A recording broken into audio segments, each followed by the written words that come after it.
All right, so Harbor Freight. I think this was a 10-ounce compound miter saw, slide miter saw at that. Was using this thing a while back when I was putting floors in, and all of a sudden it would just bog down and lose all power. So I've been sitting here messing around with it. It came with new little stator things which went inside here.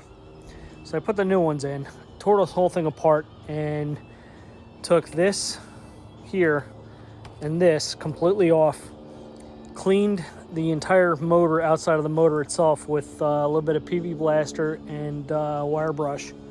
So I cleaned all that up, put it all back together again, and it was still bogging down. Couldn't figure out what the hell was going on. It just kept losing power and whatever else. So all of a sudden I noticed that the blade itself was wobbling. So I got inside of it, and come to find out, which, let me open this thing up here. Maybe.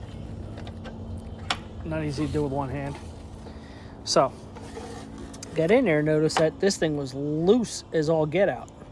So, I fixed the looseness, retightened everything down, retightened this bolt here, which this little wrench came with it. So I tightened that back down, tightened down the main thing, and guess what? This thing works perfectly fine now. There's nothing wrong with it. And it's been sitting outside for the better part of like 8 months, just sitting in the rain, whatever else. And this thing just cranked right up. So if you run into that issue, that's probably what your issue is.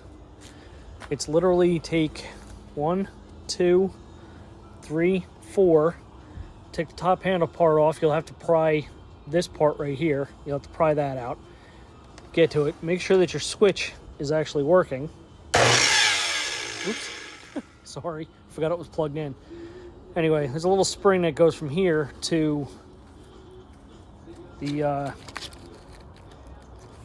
trigger. So don't forget about that. Anyway, guys, if you have any questions, by all means, hit me up. I'll be more than happy to point you in the right direction if I can. If you're somebody that likes to repurpose stuff, that should definitely be your first look to when it comes down to this. They say it was just bogging down, they couldn't deal with it anymore. Chances are it's probably a loose blade. Anyway, good luck.